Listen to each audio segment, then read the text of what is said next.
That day, at the gate for Flight 747 to Denver, I saw a grown man steal a little girl's first-class seat, but the moment he got comfortable, the entire plane paid the price, and honestly, it was the best thing that could have happened, ...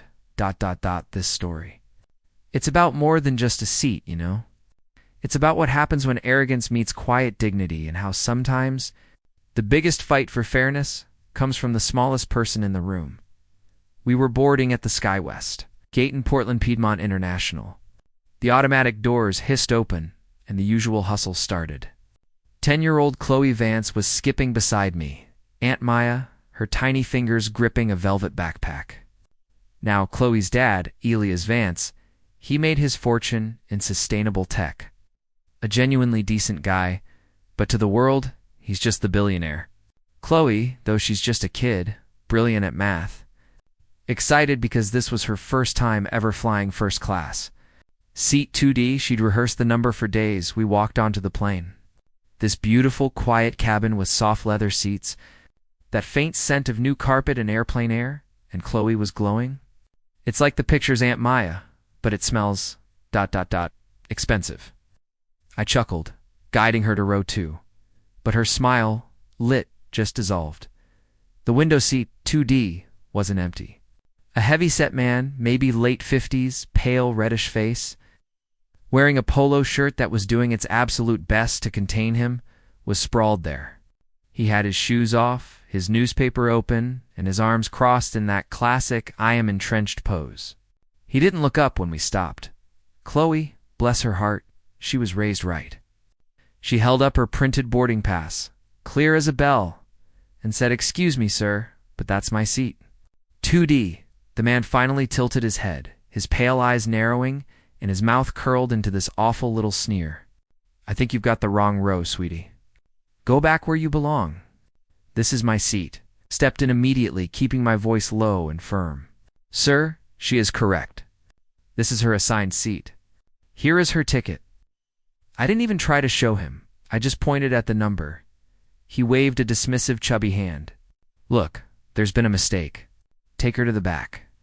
Kids don't need all this room. His words, they just hung in the air, thick and ugly like smoke. A few passengers around us turned their heads, then quickly looked back down at their phones. Classic airline etiquette, nobody wants to get involved. But everyone wants to watch the show. What killed me was Chloe's reaction. She didn't cry. She didn't yell. She just stood there, clutching her boarding pass like a shield, her eyes fixed on him with this quiet, unwavering dignity. Her silence was louder than any tantrum could have been.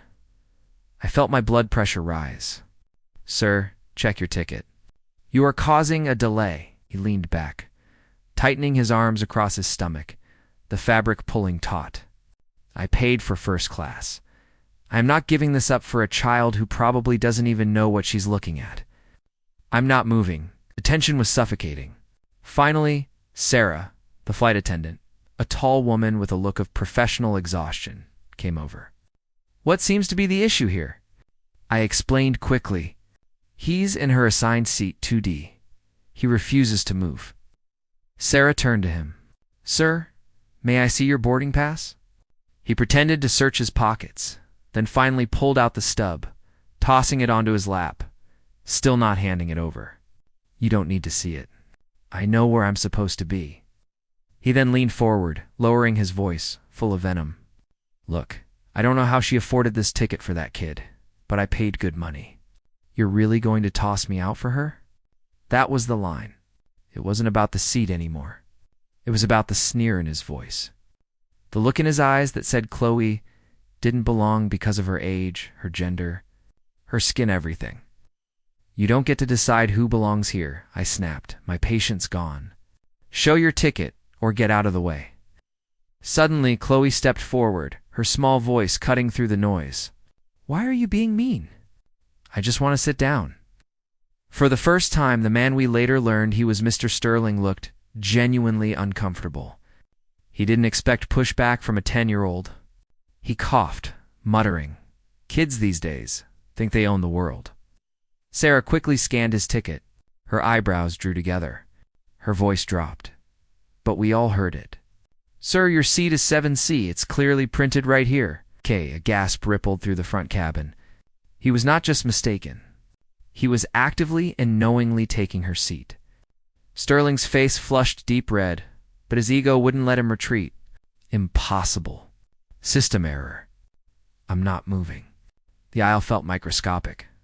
The flight attendants, Sarah and her colleague Mark, whispered frantically about calling the captain. The passengers were now buzzing. They had the facts.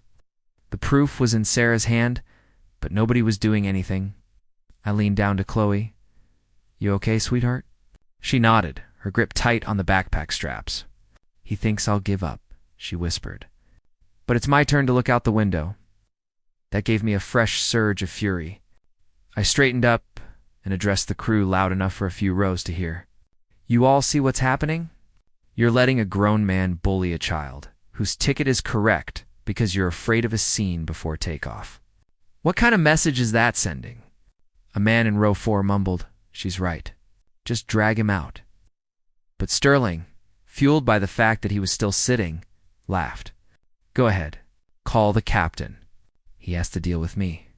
That should tell you who's in charge here.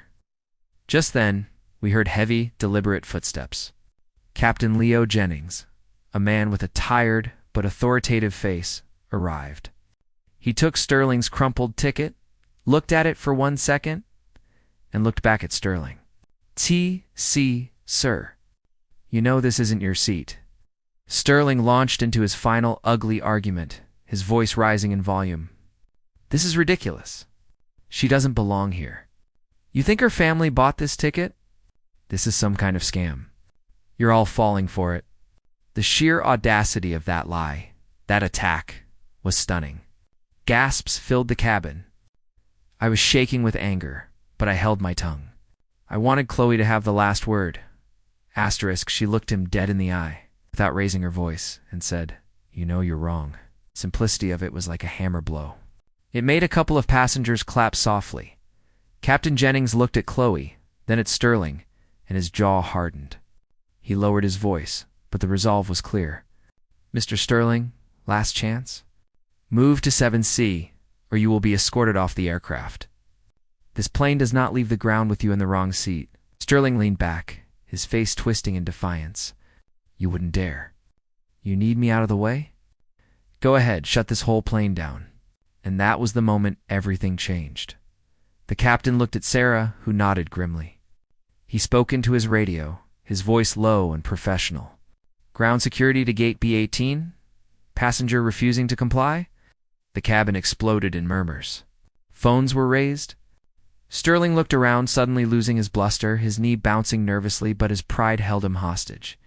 He kept glaring at Chloe. Happy now. You're ruining everything. Chloe, never backing down, shot back. I didn't ruin anything. You did. 2 security officers, stern and silent, walked down the aisle. The sight of them made Sterling gasp. The officer spoke in a level, unyielding voice. Sir, you've been asked multiple times to comply. You are not in your assigned place. You need to come with us. Sterling tried to argue, tried to play the victim. This is harassment. I paid for this flight. The second officer cut him off. We can and we will. Move now or we will remove you. He finally, tragically, tried one last act of defiance, anchoring himself to the armrests. I'm not moving. The officers didn't hesitate. They each grabbed an arm. Sterling squirmed and shouted, his protests echoing down the jet bridge. You'll hear from my lawyer. You're all sheep.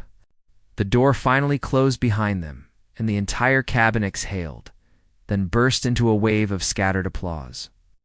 It's over, sweetheart, I whispered, pulling Chloe into a hug.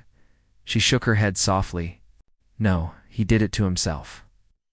But just as Sarah began her prepared announcement, ladies and gentlemen, thank you for your patience. We'll be departing shortly. Mark walked quickly back up the aisle, his face pale. Ops just called, he whispered to Sarah. They're grounding us. Full stop policy. Can't take off until the security report is filed and everything is documented. Sarah's face fell. I overheard the entire thing. The murmurs of relief instantly turned into groans of anger. We weren't leaving. All that drama, and now a 2-hour delay. A man in a suit in row 3 slammed his laptop shut. His voice was sharp. Unbelievable. All this for one spoiled kid in first class? I spun around. Excuse me? She had every right to that seat. He shrugged, unfazed. Maybe, but now the rest of us are paying the price. Should have just let it go. Chloe, who heard everything, turned in her new seat, her voice soft but piercing the man's annoyance. So you think it's okay for him to steal because it's easier for everyone else? The man's mouth opened, then closed. He couldn't answer. He looked away, fiddling with his laptop strap. That's when a woman near the front, who'd seen the whole thing, stood up slightly. Do you all even know who she is? Heads turned. I didn't want this, but it was too late. That's Chloe Vance. Her father is Elias Vance of Vance Tech. He's donated millions. That man, she pointed to the now empty seat. He was dead wrong from the start, and he made the whole plane wait because of his ego, not because of her. We should be ashamed we didn't speak up sooner. The mood shifted again. Sterling's words, "she doesn't belong here," suddenly sounded utterly ridiculous. The businessman who complained slumped lower in his seat. Realizing he had just attacked the wrong person for the wrong reason, Chloe looked out the window. Finally allowed to enjoy her seat, her dignity completely intact. The flight might have been grounded, but something more important had already taken off inside that cabin. A lesson that courage. Even quiet courage wins the day, and sometimes the price of letting injustice stand is far, far heavier than the price of a delay. The captain announced the clearance to depart 30 minutes later. The engines hummed to life, and as we taxied, I squeezed Chloe's hand. You did good, baby girl. You stood tall, she smiled, looking back at me with the eyes of someone far older than 10. I just wanted my seat. And maybe that was the lesson for all of us. Justice isn't about winning a dramatic fight. It's about refusing to shrink, refusing to be moved when you know your worth. So what do you think? Were the flight attendants right to risk the delay? Should the businessman have kept his complaint to himself? And what would you have done if you were in the seat next to Mr. Sterling? Tell me in the comments below, and don't forget to like this video and share your own stories of standing up for what's right.